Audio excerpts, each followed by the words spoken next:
Yeah, I want to say something about the level playing field. The church that I grew up with, and I won't say which one it is, but I'll probably guess, their stated belief is that women like me do not deserve to be alive because of something, of a particular surgical procedure that we had to have in order to save our lives, because the type of pregnancies we have can never, ever, ever result in a child, but only in a fatal miscarriage. So what the hell is level about that? Here's all these people, and with all their strength and all their power saying, thou must die. Hey, it makes me pretty crazy. It makes me pretty crazy. Because there was something on the internet again yesterday. Some Italian director saying that women like me should be hunted down and killed. Who the hell are they? What I'd like to say from my point of powerlessness is, your God is going to hold you personally responsible for every woman whose life you took by saying that you can't have this operation. Who's listening? Right. Well, you know, I like what you're doing, because in a weird way, you're just being honest. And this is this thing that, I mean, I get myself in a lot of trouble, but I may be wrong. Let's say I'm wrong on many of the details, and many things can be corrected or adjudicated or praised in a different light. But the fact is, it's a little disheartening that when you're studying a field like religious studies, that we can't be freaking honest. We can't call it spade a spade. But instead, we have to hide ourselves behind a curtain and say, well, we're doing phenomenological hermeneutics. It's fine, it's fine. But it gets a little disheartening, because it does come to a stage where, look, let's be real clear. If you had a son or daughter in Jim Jones in Guyana, and you have 900 people ready to take Kool-Aid, I don't think you're going to take a phenomenological stance. You're going to say, why are you making an assignment? I mean, I don't think when they have that Holiday Express over here at Rancho Santa Fe, actually it's in Solana Beach, where people get their Nike shoes ready to like commit suicide. I mean, we can take a phenomenological approach, that's fine. But there also comes to an approach where you say, hey, I think this is stupid. Now, I say this because we do it everywhere else. Think about it. When you buy groceries, you go to McDonald's, and the Coke is not carbonated. Do you take a phenomenological hermeneutic approach? You don't look at it and go, no, whoa, wait a second, bracket those causal questions out. What's a Coke for what it is? You go back to the owner and say, the Coke size. I want some burn, I want some carbonation. You advertise this, it doesn't do this. You do the same thing with Consumer's Report. You get a Pinto, you got something like Ralph Nader who says, on impact, it blows up. But when it comes to religion, you got hundreds indeed. You know, I take my own faith on Catholicism. It's killed people through the Crusades. I mean, why can't somebody just stand up and say, can I ask a critical question? That's what I'm suggesting. Now, let's also sort of teach at the same time. I think you need both approaches. And I think it's perfectly appropriate for somebody like John Roger or Eckhart to say, hey, wait a second, you know, Lane's got just one slice of the pie. There's a lot of other stuff you should be looking at. And by the way, you're correct. Because, as you know, you can't cover the whole pie. You can only cover what you do. And therefore, we should always be contextualized with other studies that may be more sympathetic, more empathetic. But here's my bias. It should be all of it, so that the potential seeker or potential religious follower can have as much information, both pro and negative. So that's what, you know, that's kind of my argument. Now, a couple things I want to mention, and what time is it? What I want to do is talk for about 7 minutes and then take any kinds of questions you have on anything you'd like to ask. But let me kind of summarize a couple things that I want to raise up. So just so you kind of go under. Number one is that religions tend to be more political than are generally assumed. Number two, succession disputes are much more involved and intricate than the general public knows. Number three, religions themselves evolve in general out of other religions. And you can understand that religion better by seeing its antecedents, by seeing its predecessors in a larger context. And now, on to the last subject I want to say, is I'm making a prediction. Religions of the future are going to proliferate like you cannot imagine.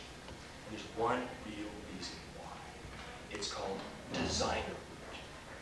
As Peter Bergen mentioned in a very famous book called Heretical Imperative, as we move from reductive to deductive to inductive approaches, what's going to happen is as we move to more individualistic approaches to religion, we're going to see more and more new religions by the thousands. It's already happened.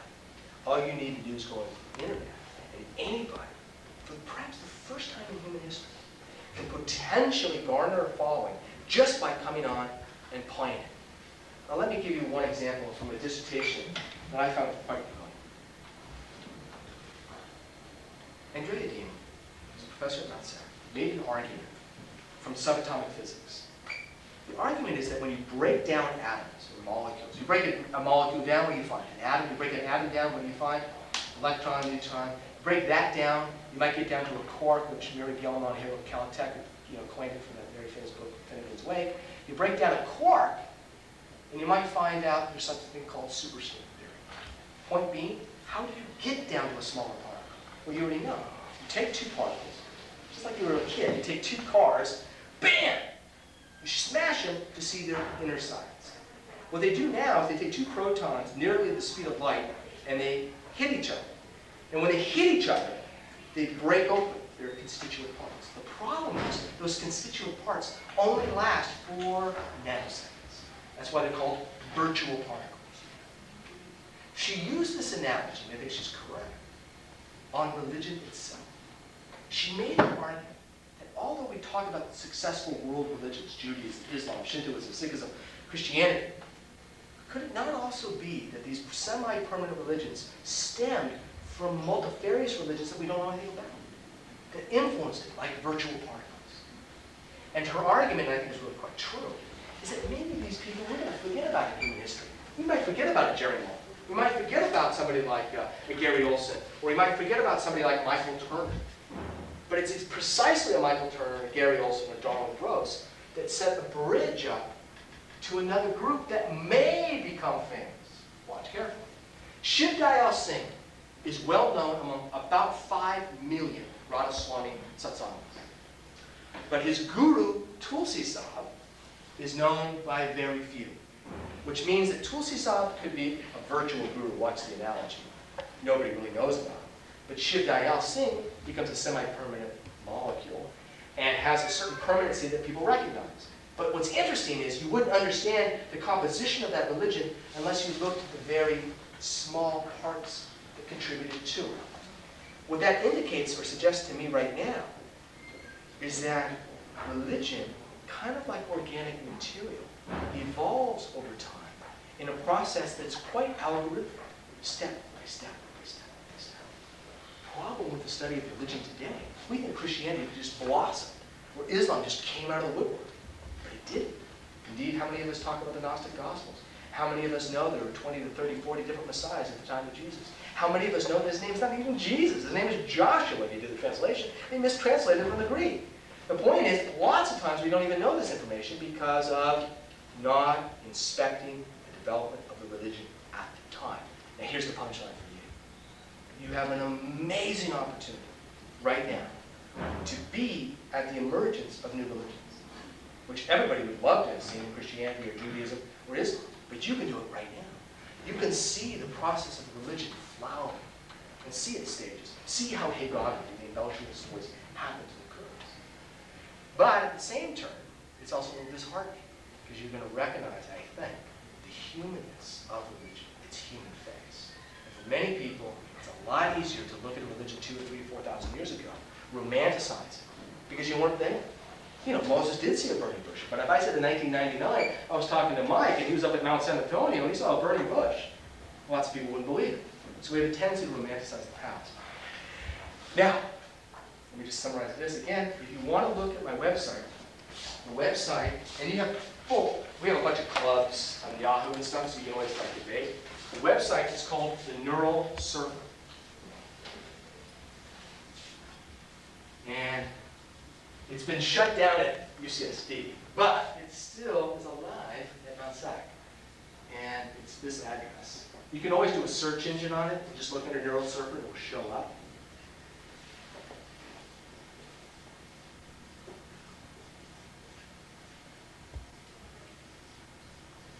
So if you don't know what that is, www.mountsac.edu/~DLANE, D-L-A-N-E. When you go on to it, there's a number of clubs we have. Clubs on various religions, which allows you to chat, discuss, argue. whatever. Feel free, ask me anything you want.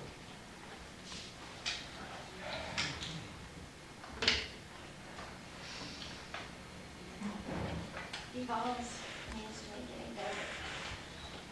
Is that that's what's happening? Well, actually, let me take a word and slightly give it a variation.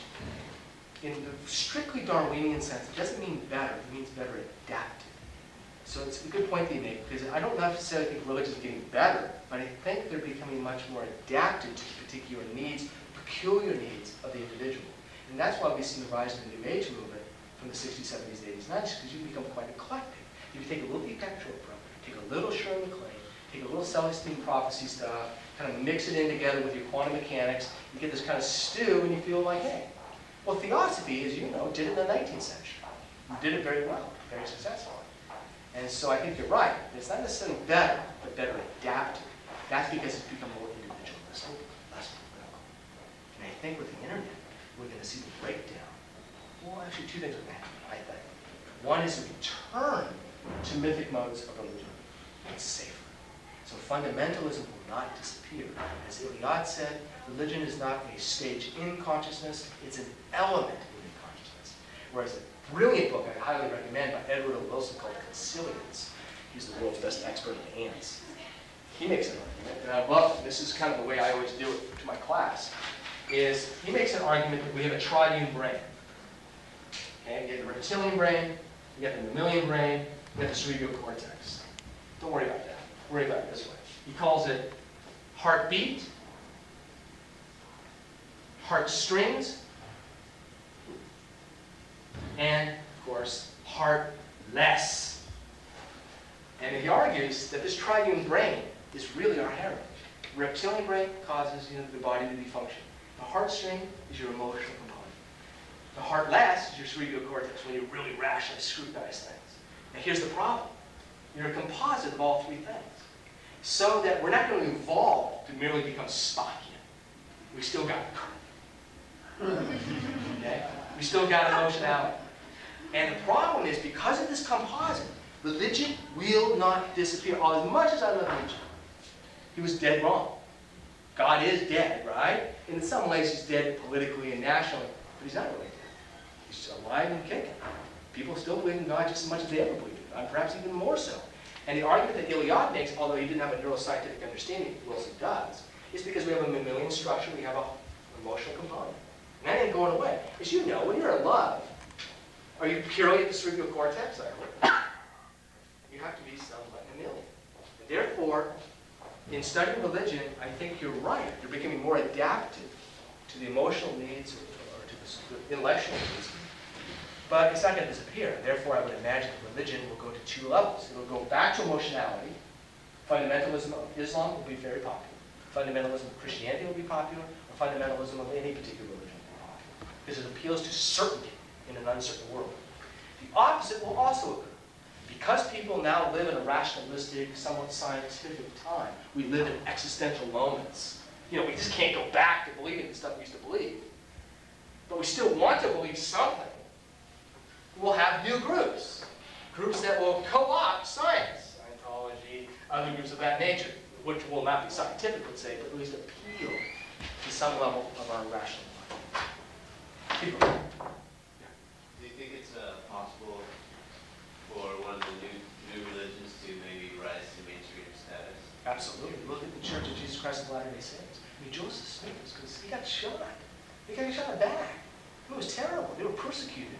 But today, if you talk about the Mormons, right, people are much more tolerant. Even though fundamentalist Christians still consider it a cult, they're much more tolerant because we like the way they take care of family.